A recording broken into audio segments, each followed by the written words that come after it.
itong si Carla at ikinumpara pa nga daw po yung kanyang sarili dito kay Carla. At dahil nga po dito mga kalingap at kabagis 'no, ay talagang yung community-ng sumusuporta sa Jomcarl at naghalo-halo na 'no, community ng Rochelle, community ng EDSI ay naglabas na rin po ng kanilang saloobin dito. So ngayon mga kalingap at kabagis, I think it's my turn na ibigay ko naman po ang sarili ko pong reaksyon dito. I will be fair, I will be honest, wala po tayong kakampihan dito. Pero disclaimer lang po 'no, mga kalingap at kabagis 'no, ito pong reaction video natin ngayon ay siyempre po ilabas po natin dito si Carla at si Jomar dahil unang-una po sa lahat, wala po silang kinalaman dito dahil ang nagbabangayan po dito ay ito pong si Ma'am Marilyn TV at yung community po 'no, alleged community or mga fanatics na sumusuporta dito kay Carla or sa Jomcarl. So, to give you a brief context 'no, sa pagkakakilala ko kay Ma'am Marilyn TV 'no, um, talagang sa simulat simulat sapul pa lang mga kalingap at kabagis 'no, kung paano dini-deliver ni Ma'am Marilyn TV yung mga bagay-bagay na kanyang naoobserbahan 'no, sa mga kalingap partners natin and sa mga subject na rin mga kalingap at kabagis 'no, ay prangka po siya.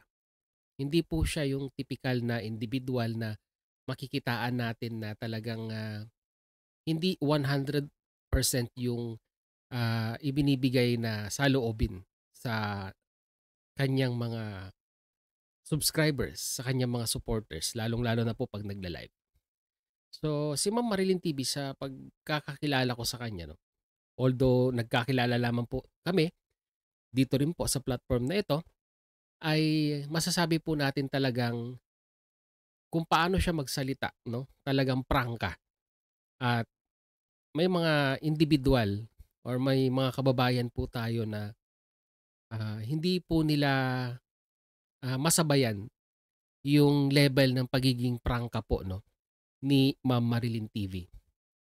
Although minsan ang dating po sa mga ibang kalingap netizens ay parang insulto yung kanyang pagde-deliver ng salita, ay may mga iba din naman pong sumusuporta kay Ma'am Marilyn TV na nagsasabi na sinasabi niya lang po yung katotohanan.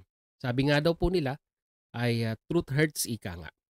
So parang gano'n si Ma'am Marilyn TV 'no, masaktan ka na kung masaktan, pero sasabihin ko yung totoong naoobserbahan ko or yung totoong nakikita ko sa sitwasyon or sa mga circumstances na nangyayari.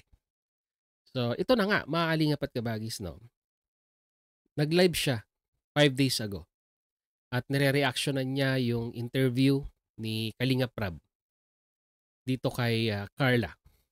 Kumbaga parang ang naalala kong sinabi niya ay parang may mga netizens na nagsasabing bakit daw hindi niya na nire-reactionan ang Jomcarl although nagre-reaction siya noon. So parang pinagbigyan niya yung request ng mga viewers niya.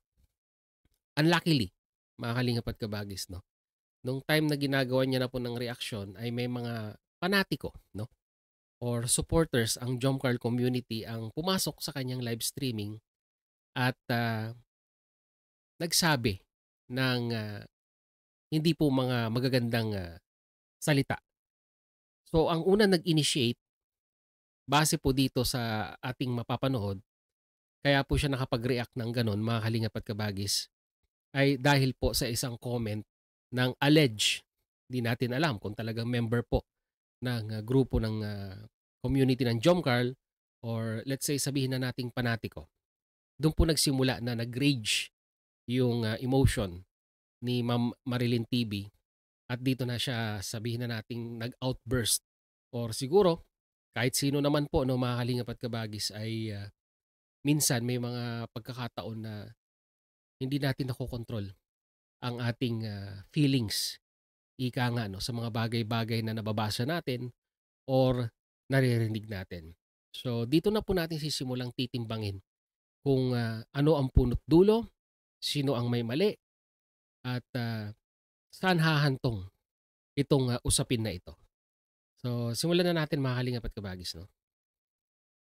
Pagpundar ng bagong kisame, ano yung sabi na sa inyo? Nagpapasalamat din po sila sa inyo.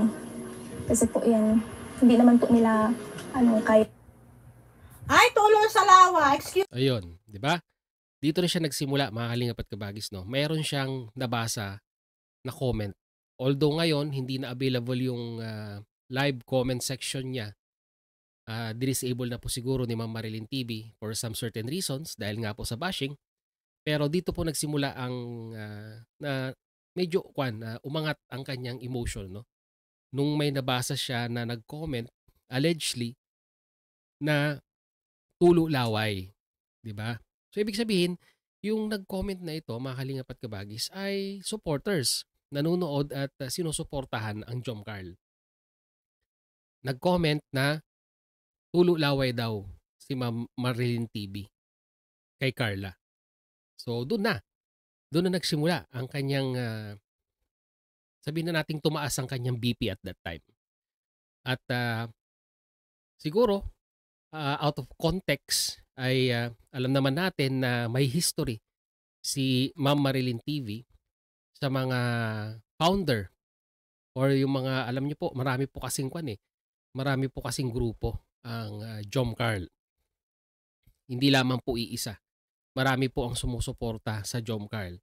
So isa sa mga grupong 'yon ang, nagkaroon na ng, issue kay Ma'am Marilyn TV at that time dahil nga daw po, sabi ni Ma'am Marilyn TV sa kanyang mga previous na live streaming ay, kung di po ako nagkakamali, Jomcarl 18 'no, yung mga admin daw po 'no, or isa sa mga admin ng, Jomcarl 18 ay, parang, meron silang misunderstanding ni Ma'am Marilyn TV dahil nga daw po ang sabi ni Ma'am Marilyn TV sa kanyang live streaming, ang laman daw po or usap-usapan sa GC nung, grupong iyon ay, puro daw po paninira kay, Ma'am Marilyn TV.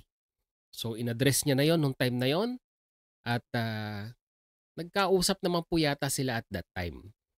Kaso nga lang po, parang yung pag-uusap na 'yon na supposed to being mauuwi sa pag-aayos para hindi na lumaki yung, issue ay, parang naresbakan uli ni Ma'am Marilyn TV 'no, na dahil, di umano, mga kalingap at kabagis, ay, pagkatapos nilang makapag-usap nung isa sa mga admin at magkaayos, ay muli na naman daw pong, nag, bigay ng utos ang isa sa mga admin na kumbaga parang, code na lang ang, ia-assign nila sa pangalan instead of, let's say for example, imbes na Marilyn TV ang, babanggitin do'n sa kanilang GC ay bibigyan nila ng, code itong si Marilyn TV. Let's say code 007. So ibig sabihin 'pag tinype na nila 'yon, nag-topic na sila ng code 007, so ibig sabihin si Ma'am Marilyn TV na po yung pinag-uusapan.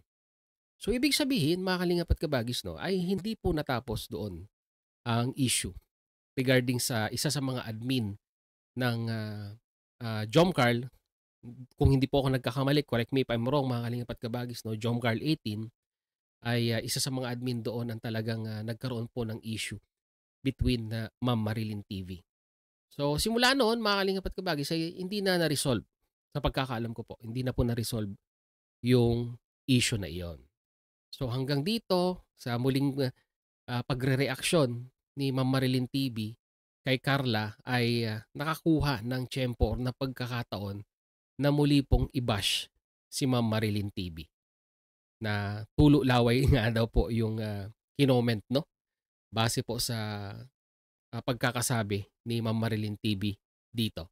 So, para masundan niyo po 'no, mga kalingap at kabagis 'no, para masundan niyo po yung konteksto kung paano po nagsimula ang lahat, ay at least dapat binabalikan din po natin 'no, yung mga previous na live streaming ni Ma'am Marilyn TV para hindi po tayo mawawala 'no. Hindi po tayo agad-agad na makakapag-conclude or sasabihin nating napakasamang tao talaga ni Ma'am Marilyn TV.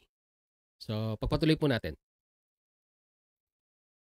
Hey, Excuse me, baka pakitaan kita ngayon ng bundle na pera. Baka ikaw ang magtutulo laway. Bakit ako tutulo ang laway ko? Ba't ako may iinggit? Hello, I have a pretty face? Ha? Hindi naman ako, malaki ang katawan. Ha? Mayroon pa rin akong, mas marami pa akong sa body shape. Mas maganda ba ang body shape ko? Ha? Kung sinasabi mong naiinggit ako kay Carla, ha? Sorry, kasi I wanna tell you now. Ha? Sasabihin ko sa'yo, mas maganda pa ang shape ng katawan ko kay Carla kahit nanganak ako ng 2. so yun no, mga kalingap at kabagis, no? Out of context na talaga yung nangyaring mga statement na ibinigay dito ni Ma'am Marilyn TV, no? Kasi base doon sa nabasa niya na kukumpara between Ma'am Marilyn TV, no? Nagsimula sa tulo laway or parang kinukumpara siya kay Carla nung isa sa mga panatiko na nag-comment sa kanya at that very specific time ay yung feelings, no, emotions ay talagang out of context, sabi ko nga po, no, ay talagang nagkaroon na ng comparison, no. Siguro at this very moment, mga kalingap at kabagis, ay hindi na po napigilan ni Ma'am Marilyn TV, no, na total, kinukumpara nyo naman ako kay Carla, then sige, be it. Ikukumpara ko na rin yung sarili ko dyan kay Carla. So, yun po yung nakikita kong kwan dito. Nakikita ko pong rage or yung pinanggagalingan ng galit ni Ma'am Marilyn TV, no? Although wala siyang intensyon na i-compare or sabihin man nating hindi naman po talaga si Carla ang gusto niyang patamaan dito. Ang gusto niyang patamaan dito ay yun pong nagko-comment. So, nandun na tayo. Nagkaroon na ng comparison. Hindi na po natin kwan yan. Hindi na po natin may pagkakaila na talagang ikinumpare ni Ma'am Marilyn TV yung sarili niya dito po kay Carla dahil nga po sa kagagawan ng mga panatiko or yung nag-comment na yon between Carla and Ma'am Marilyn TV comparison. So, sige, pagpatuloy natin. Yan ang totoo. Ha? Mas maganda pa ang shape ng katawan ko, pati puwet. Ha? Pati puwet kaysa kay Carla. Ayun na. Dito na nagsimula yung rage ng supporters ng Carla dito sa mga binitawang salita ni Ma'am Marilyn TV at this very moment, no? Dahil talagang outburst, hindi na nakontrol ni Ma'am Marilyn TV ang kanyang emosyon at this very moment. Talagang, kumbaga sa Armalite, rat-rat na to. Diba? Rat-rat na. Yun, kasi nakita ko na siya. Kaya kung sinasabi mo naiinggit ako, sasabihin ko ng totoo, mas maganda pa ang hugis ng katawan ko kahit nanganak ako ng 2. Kung yan ang sinasabi mo, at kung sinasabi mo rin, nainggit ako, paano ako maiinggit na sarili kong pera, may maganda akong trabaho. May maganda akong trabaho. Kanino ko kakainggitan? Kay Yang Mi? Pati iinggit ako kay Yang TV? And ito yung mga binabanggit ni Ma'am Marilyn TV na kung di po ako nagkakamali, ay yung mga admin po, no, na mga group na sumusuporta po sa Jom Carl. Hindi po ako nagkakamali, no, mga kalingap at kabagis, no. Dahil ito po yung talagang mayroon siyang issue nitong mga nakaraan. Saang banda? May maganda akong trabaho. Hindi naman ako pangit. Wala pa akong nilagay na fake sa mukha ko. Diba? Walang surgery yan. At sa edad kong ito, may maganda pa rin ang shape ng katawan ko. Diba? Hindi. Kasi inaano ako nito Sinasabi nilang naiinggit ako Naiinggit daw ako kay Carla Diba? Sinasabi niya na nabasa niya kasi na yun nga, binabati ko siya or sinasabihan siya na naiinggit daw itong si Ma'am Marilyn TV kay Carla. So, pagpatuloy natin. Bakit hindi ko pwedeng sabihin ang totoo? Yung totoo lang. Diba? Kasi pinapalabas yun na naiinggit ako eh. Kanina ako naiinggit. Hindi naman kanino yung nila, yung founder nila. O dito, ina-address niya na talaga sa grupo or sa mga nakaaway niya or nakasagutan niya nung mga nakaraan yung topic na ito. Ina-address niya na directly. Hindi naman sang dakmak ang Kasi yun ang pinanglalaban nyo sa akin eh. Na sinasabi nyo na ako ay inggit. Pero hindi nyo naman ako nakita sa personal. Nakita ko na ng personal yung sinasabi nyo na kinakainggitan ko. So pagdating naman kung sinasabi nyo na inggit ako, sabi ko ron, hindi naman ako, kung sa kagandahan lang naman, ay bay lalaban naman ang kagandahan ko. Kung sa vital statistics, kung sa katawan naman, ay lalaban naman ang aking figures. Kasi kung sa katangkaran naman, hindi naman siya ganun katangkaran. Katangkaran ba siya? Hindi naman, di ba? Kasi nakita ko na siya sa dalawang mata ko nung pumunta ako kay Roseanne. Ito totoo lang ha. Di ba? Ba't ako maiinggit? From where? Saan parte ako maiinggit? Sige nga. Paano ako maiinggit? Meron akong sariling trabaho. Mag-retire man ako, hindi pa rin ako iiyak. Hindi pa rin ako, in 5 years na lang ang bubuuin ko. Pwede na ako mag-retire. Ayahay na ang buhay ko. Hindi ko kailangan bumangon ng maaga. Hindi ko kailangan kahit saan ako pumunta, pwede. Kasi wala na akong iniisip. Pwede akong mag-travel. O, di ba? Kasi lagi niyang sinasabi na iinggit ako every time. Ang tinatopic lang natin, ang ating ina-address lang dito, ang tinatopic lang natin dito, yung mga nagre-reaction lang tayo dito at ina-address lang natin yung mga concerns natin, hindi yung sasabihin nyo na iinggit ako kasi pagdating sa inggit na sinasabi mo, ako, sarili kong pera kung ano ang mga ginagastos ko, hindi galing sa donasyon. Hindi ako naglilikom ng donasyon para lang ibigay o kaya gastusin. Ang pausa mo, hindi, hayaan mo lang.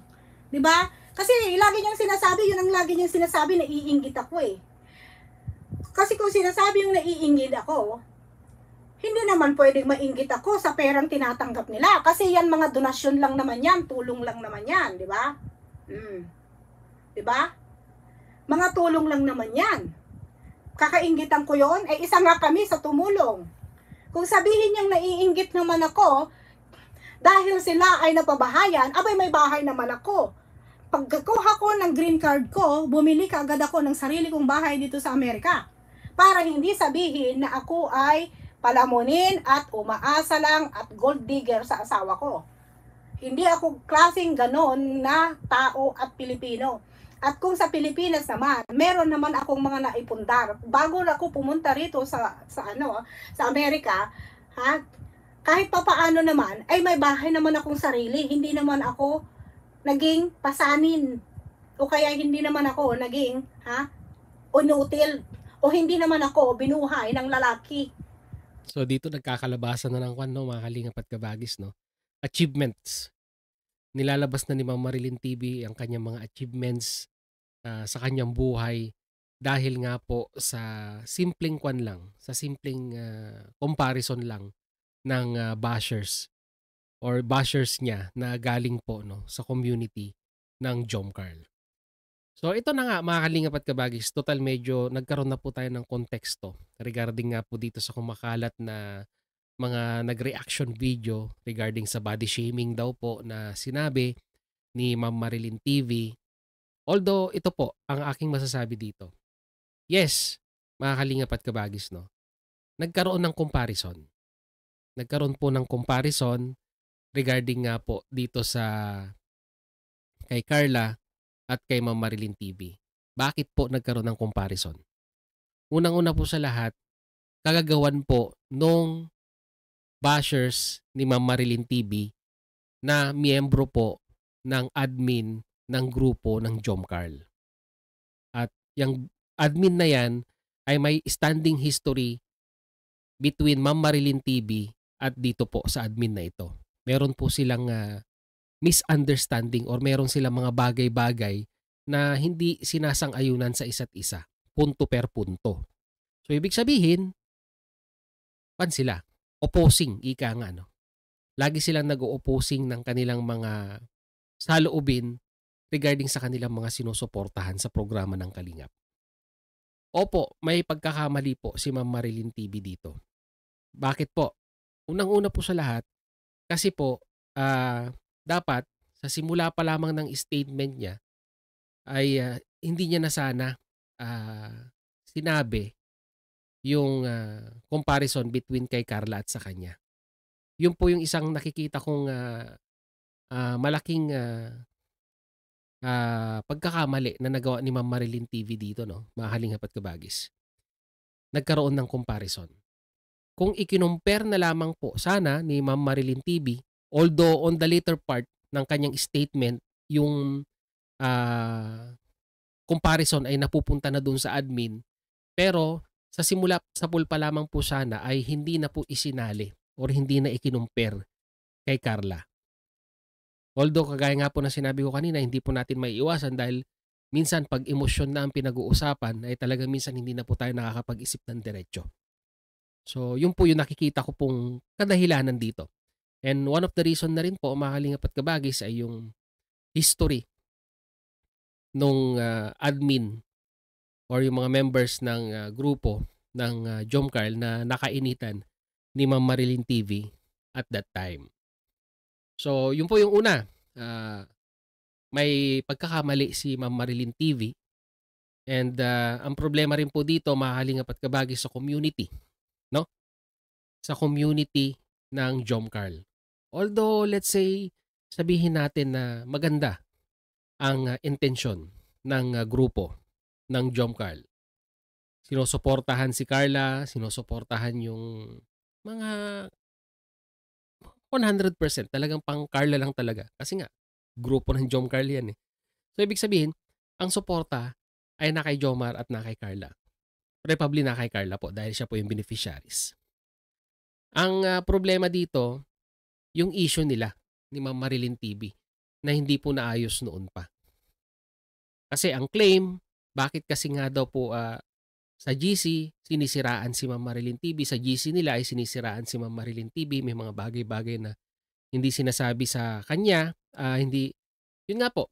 Kasi ang pangit po kasi sa mga GC, mga Kalingap at Kabagis, minsan, may mga members, sabihin na nating mga makapili, no? Or mga balimbing, ayan. Banggit na naman po natin yung mga salatang balimbing na yan. May mga members, yung mga GC na yan, na nag-i-screenshot at ipinapadala or nakakarating kay Ma'am Marilyn TV.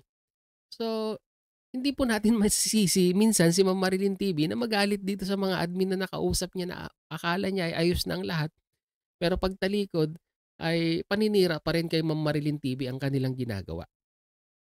Kung totoo po tayo, no, sa programa, kung totoo po tayo sa pinaniniwalaan nating pagsuporta sa mga iniidolo natin dito sa love team ni Kalingap Rab, ay dapat po, wag po nating pairalin yung paninira ng kapwa.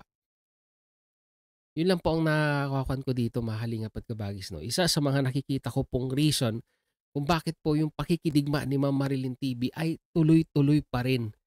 Lalong-lalo na po sa mga admin ng GC. Mga ilang admin ng GC ng Jomcarl. Kasi ang nangyayari dito, kasiraan ng admin, syempre po kasiraan din ng grupo. Pag kasiraan ng grupo, kung ano man yung sinusuportahan ng grupo, kasiraan din po nung sinusuportahan ninyo or yung ina-idolize po ninyo. To be specific, kay Carla. Kasi ano po ang sasabihin ng mga netizens, ng Kalingap netizens? Ay, yung grupo ng supporters ni Carla ay kinakalaban si Ma'am Marilyn TV, nag-aaway-away, magulo. O, dun pa lang, kasiraan na sa grupo ninyo, kasiraan din po sa sinusuportahan ninyo.